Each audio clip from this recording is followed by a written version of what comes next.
சரிதானா கேள்விதான் கேட்க போனா. ரெண்டே பேருக்கு நடுவுல தான் போட்டியே, ஒன்னு டிவிகே இன்னொன்னு டிஎம்கே அப்படின்னு விஜய் சொல்லுவாரு. ஆமா, இன்னைக்கு அவருக்கு லீவ் நாள் தானே, எங்க பேசினாரு? விஜய் பேசல, உதயநிதி பேசியிருக்காரு. சிஎஸ்கேவுக்கும் டிசி அணிக்கும் நடுவுல தான் போட்டியே அப்படின்னு பேசியிருக்காரு. அதனால ஆர்சிபி டீம் கோவிச்சுக்கிட்டாங்களாம். உதயநிதி பேசினாரா? அவங்க அப்பா வேணா கார்ல போகும்போது மேட்ச் பார்த்துட்டு கமெண்ட் போடுவாரு, ஒண்ணுமே புரியலையே. நீங்களே கேளுங்க, திருப்பூர் மாவட்டத்துல பேசியிருக்காரு. வர்ற சட்டமன்ற தேர்தல் இந்தியா தமிழ்நாடு வர்சஸ் டெல்லி. டெல்லிய இந்த முறை வீழ்த்தி ஆகணும்.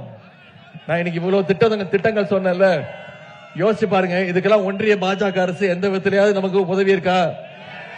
தமிழ்நாட்டுக்கான திட்டங்கள் கொடுக்கறாங்களா? ஓஹோ, டெல்லி அணி தமிழ்நாடு அணின்னு சொன்னா அதுக்கு இப்படி ஒரு அர்த்தம் இருக்குதா? எங்க தாத்தாவை காப்பாத்துங்க, ஐயாவை காப்பாத்துங்கன்னு பாமக தலைவர் டாக்டர் அன்புமணியோட மகள்கள் பேசின வீடியோ சோசியல் மீடியால சுத்தி வந்துச்சு. உங்களுக்கு தெரியும்ல நாங்க எப்படி இருந்தோம்ட்டு. எங்க குடும்பம் எல்லாம் நீங்க பாத்திருக்கீங்கல்ல. நாங்க ஒரு பொங்கல் ஒரு இதுக்கெல்லாம் நாங்க ஒன்னா சேர்ந்து எல்லாரும் சேர்ந்து ஒன்னா இருப்போம். ஐயா தான் எங்களுக்கு நம்ம வழிகாட்டி, நம்ம குலதெய்வம் எல்லாம் அவர் தான் ஒன்னா இருப்போம். அது இன்னைக்கு எனக்கு குழந்தை பிறந்திருக்கு, 5 மாசம் குழந்தை. அந்த குழந்தைய பார்க்க கூட விடல இந்த ஜிகே மணி ஐயா. என் குழந்தைய கூட பார்க்கல, பார்க்கல, கேட்க கூட இல்ல. அவர் எப்படி இருப்பாரு தெரியுமா? எங்க மேல எப்படி இருப்பாரு தெரியுமா? பேத்தினா அப்படி இருப்பாரு. ஆனா இந்த துரோகி இந்த மாதிரி அவன் புள்ள நல்லா இருக்கணும். ஆனா இந்த மைக் அவங்க நல்லா இருக்கலாமா? அந்த புள்ள நல்லா இருக்கு, மைக்லாம் வேணாம் விடுங்க எனக்கு. அந்த புள்ள நல்லா இருக்கணும். ஆனா இந்த குடும்பம் இப்போ எங்க அப்பாவுக்கு துரோகம் பண்ணிட்டாங்கன்னு டாக்டர் ராமதாஸோட மகள் பேட்டியில சொல்லியிருக்காங்க. எங்க அப்பா யார் சொல்றதையுமே கேட்க மாட்டாங்க. அவங்க என்ன முடிவு பண்றாங்களோ அவங்களுக்கு சொல்லி கொடுக்கறதோ, யார் சொல்லி என்ன சொன்னாலும் அவர் எந்த பேச்சு, யார் பேச்சு, அவர் என்ன முடிவு எடுக்கிறாரோ அதை தான் எப்பயுமே எடுப்பார் அவரு. இன்னொன்று துரோகின்னு சொல்லிட்டு எல்லாரையும் சொல்றாங்க. துரோகினா முதல் துரோகி யாருன்னா அன்புமணி தான் முதல் துரோகியே. ஏன்னா இந்த கட்சியையும் எங்க அப்பாவோட எல்லா விதத்திலையும் பொருளாதாரத்துல எல்லாத்தையும் அபகரிச்சுட்டு போயிட்டு முதல் துரோகியே அவர் தான். அவருக்கு அந்த அருகதையே இல்லை. மற்றவங்களை துரோகின்னு சொல்றதுக்கு அருகதையே கிடையாது. இந்த அவர் ஒரு நாள் அந்த மன உளைச்சல் ராத்திரி 2 மணிக்கு 12 மணிக்கு 1 மணிக்கெல்லாம் எழுந்து உட்காந்துட்டு ஐயோ நம்ம கிட்ட எல்லாத்தையும் இந்த மாதிரி பண்ணிட்டானேன்னு அதை நினைச்சு அவர் அந்த கஷ்டப்படுறது எங்களுக்கு எல்லாருக்குமே தெரியும். எல்லாரையுமே கூப்பிட்டு கேட்டு பாருங்க. அதாவது அரசியல் குடும்பத்துல நடந்த குழப்பம் காரணமா குடும்பத்துல நடக்கிறது எல்லாம் அரசியலா மாறி இருக்கு போல. தேமுதிக பொதுச் செயலாளர் பிரேமலதா மதுரையில தேர்தல் பிரச்சாரம் பண்ணிருக்காங்க. 2 மருமகளும் சேர்ந்து ஓட்டு கேட்டு வந்திருக்கோம்னு திருப்பரங்குன்றம் தொகுதியில பேசியிருக்காங்க. இந்த மதுரையின் மருமகளாக, உங்கள் வீட்டு பெண்ணாக இந்த திருப்பரங்குன்றத்துலதான் கேப்டன் கட்சி ஆரம்பிச்சார். 2 மருமகளும் சேர்ந்து வந்திருக்கிறோம். மதுரைக்கு 2 மகள்களாக வந்து உங்க எல்லாருக்காகவும் உழைப்பதற்கு உங்களிடம் வாக்கு சேகரிக்க வந்திருக்கிறோம். பிரேமலதா கூட்டணி கட்சி வேட்பாளர்களுக்கு ஓட்டு கேட்டு போறதால பிரேமலதா நிற்கும் விருதாச்சலம் தொகுதியில நடிகர் சண்முக பாண்டியன், அதாவது பிரேமலதாவின் மகன், ஓட்டு கேட்டு போயிருக்காரு.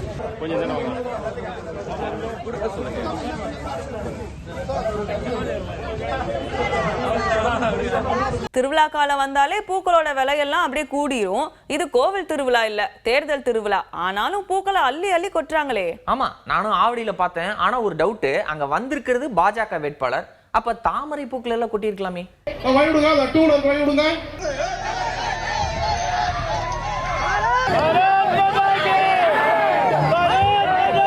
தூத்துக்குடியில தாவேகா வேட்பாளர் விஜயோட நண்பர் நடிகர் ஸ்ரீநாத் அவர் தானே. அவரை பாக்குறதுக்கு மக்கள் வராங்களாம். கூட்டமெல்லாம் ஓட்டா மாறுமா அப்படின்னு அங்கேயும் கேட்டிருக்காங்க. ஒரு முட்டுக்கட்டையை போட்டு நம்மள வரவிடாம பண்ணிருப்பார்.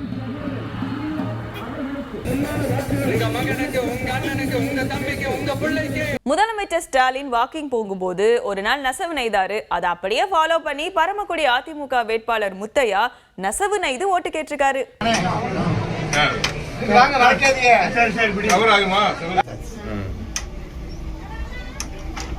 தேனி மாவட்டத்துல உதயநிதி சுற்றுப்பயணம் போகும்போது வரவேற்பு கொடுக்கறதுக்காக டிசைனா கலை நிகழ்ச்சிகள் நடத்தியிருக்காங்க.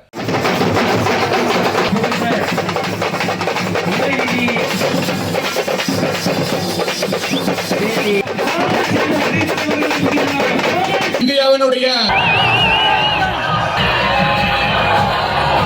மக்கள் கூட்டத்தை கூட்டுறதுக்கும் தலைவர்கள் வரும் வரைக்கும் மக்களுக்கு போர் அடிக்காம இருக்கிறதுக்கு இது ஒரு பொழுதுபோக்கு யுத்தி போல.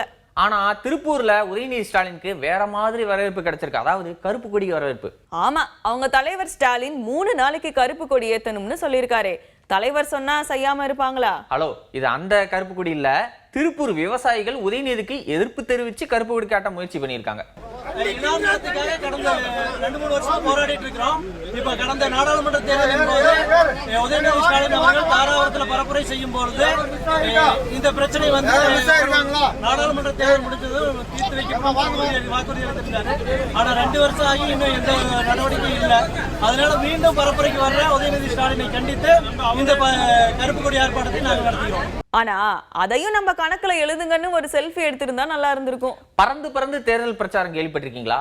தெரியுமே, அண்ணாமலை அப்படிதான் எல்லா ஊர்லயும் பிரச்சாரம் பண்றாருன்னு கேள்விப்பட்டேன். அதே கட்சி தான் நடிகை குஷ்பு ஊட்டியில தேர்தல் பிரச்சாரத்துக்காக போயிருக்காங்க. அப்ப பறந்து வந்த ஹெலிகாப்டர்ல பறக்கும்படை சோதனை நடத்தியிருக்காங்க. அதாவது தேர்தல் ஆணையம் நடுநிலையா செயல்படுறாங்க. எல்லாருடைய வாகனத்தையும் சோதனை செய்யறாங்க. இந்த தேர்தல்ல ஓட்டுக்கு நோட்டு யாரும் கொடுக்க முடியாது. சரியா? என்ன நடக்குதுன்னு பார்க்கலாம். நோட்டு கொடுக்கறாங்களோ இல்லையோ, திமுகவுல 8000 ரூபாய் கூப்பன் மாடல் அடிச்சு கொடுத்திருக்காங்க. அதிமுகவுல செக்ல 10,000, 2,000, 1000 அப்படின்னு மக்களுக்கு கொடுத்திருக்காங்க. அப்படின்னா இந்த தேர்தல்லையும் டோக்கன் ஃபேமஸ் ஆகிட்டு இருக்குதா?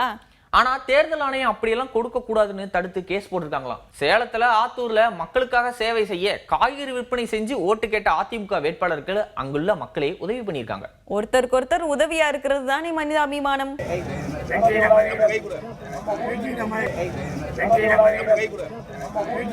விருதுநகர்லயும் உழவர் சந்தையில ஒரு சுயேட்சை வேட்பாளர் ஓட்டு கேட்டாங்க. அவங்க போட்டி போறது தீப்பெட்டி சின்னம், ஆனா விக்கிறது கருவாடு.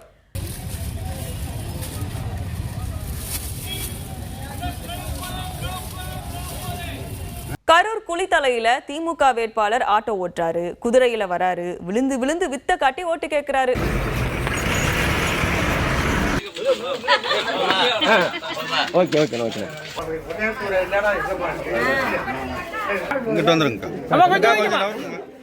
கோபிச்செட்டிப்பாளையத்துல தாவேகா வேட்பாளர் 2 வீலர்ல போய் மக்கள்கிட்ட ஓட்டு கேட்டிருக்காரு.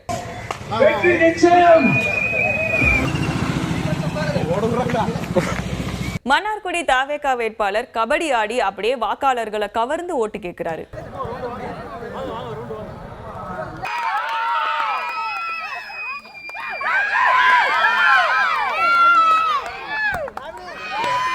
தேர்தல் திருவிழாவில் ஆடல், பாடல், நடனம் மட்டுமில்லாம சண்டை காட்சிகளும் உண்டு. சண்டை நடந்திருக்கா?